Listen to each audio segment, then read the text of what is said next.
Republican सैनिकची शासकीय विश्रामगृह इथं बैठक घेण्यात आली. काय विषय?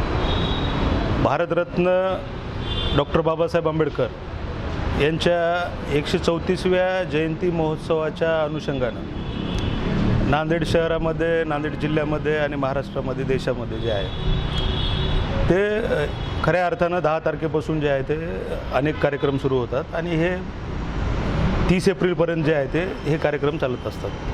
तर जयंती मंडळांचे जे पदाधिकारी आहेत नवनियुक्त झालेले, त्यातल्या काही पदाधिकाऱ्यांसोबत आम्ही जेव्हा आज या ठिकाणी नांदेड शासकीय विश्रामगृह या ठिकाणी चर्चा केली, त्यातून काही गोष्टी आम्हाला जाणवलेल्या आहेत या ठिकाणी की नांदेड शहरामध्ये गेल्या 4 दिवसापासून सातत्यानं वीज जात आहे आणि 10 तारीख ते 10 एप्रिल ते 30 एप्रिल दरम्यान नांदेड शहरामध्ये आणि जिल्ह्यामध्ये जे आहे ते मोठ्या प्रमाणात सांस्कृतिक कार्यक्रम होत असतात. त्याच्यामुळं ह्या प्रकरणावर आमचे राहुल चिखलीकर यांनी निवेदन दिलेलं होतं, पण तरीही बघत असाल तर आजही वीज गेलेली होती. त्याच्यामुळं 12 एप्रिल रोजी वीज मंडळाचं महावितरणचं जे कार्यालय आहे त्या ठिकाणी जे आहे ते आम्ही निदर्शने करणार आहोत. त्याचबरोबर महाराष्ट्र शासनाचं जे दरवर्षी सर्क्युलर येते परिपत्रक, तर त्या परिपत्रकानुसार जे आहे ते 12 वाजेपर्यंत मिरवणुकांना परवानगी जी आहे ते यावर्षीसुद्धा परिपत्रकानुसार दिलेली आहे. त्याच्यामुळं आमची अशी मागणी आहे की 12 वाजेपर्यंत जे आहे ते नांदेड शहरातील मिरवणुकांना परवानगी असावी.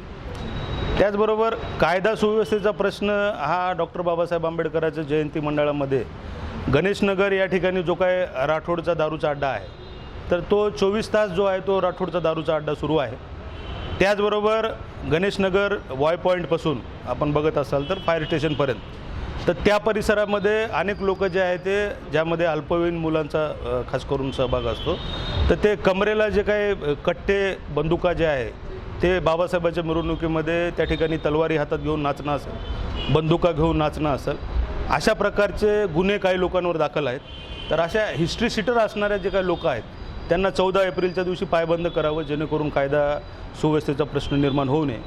आणि महानगरपालिकेच्या आयुक्तांना भेटून आम्ही आज सुट्टी असल्यामुळे उद्या भेटून वारंवार आम्ही त्यांना सांगत होता आणि आजही उद्या आम्ही निवेदन देणार आहोत. आमची अशी मागणी आहे की नांदेडमध्ये जो काही 5 दिवस पाण्याचा पुरवठा होत आहे, तर 13 आणि 14 तारीख असं 2 दिवस जो आहे तो पाण्याचा पुरवठा जो आहे तो सुरळीत असला पाहिजे. आणि जिल्हा प्रशासनानं कडे आम्ही जे काही लेखी निवेदन दिलेलं आहे, तर आमचं असं म्हणणं आहे की नांदेडमध्ये माळेगावच्या जत्रेमध्ये, म्हणजे जी एक खऱ्या अर्थानं जत्रा आहे जिथं बॉम्बे डान्स होतो, अशा जत्रेमध्ये जे आहे ते लाखो करोडो रुपयाचा खर्च जिल्हा प्रशासनाच्या वतीनं होत असतो.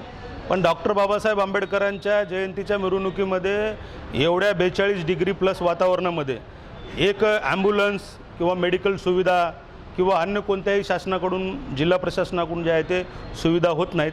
या मेडिकल सुविधा देण्यात यावा अशी मागणी या ठिकाणी आम्ही जे आहे ते जिल्हा प्रशासनाला केलेली आहे आणि उद्या आम्ही करणार आहोत. आणि वारंवार जे काही नांदेड शहरामध्ये डॉक्टर बाबासाहेब आंबेडकरांच्या मिरवणुकीच्या अनुषंगाने जे तांत्रिक अडथळे प्रशासनाकडून निर्माण होत आहेत, तर त्या तांत्रिक अडथळ्याच्या अनुषंगाने या ठिकाणी चर्चा झाली.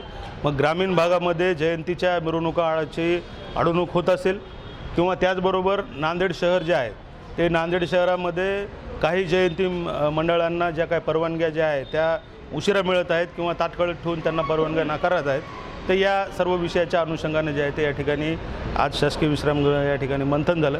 उद्या याचं एक सविस्तर निवेदन जे आहे ते आम्ही जिल्हा प्रशासनाच्या वेगवेगळ्या विभागांना आम्ही देणार आहोत.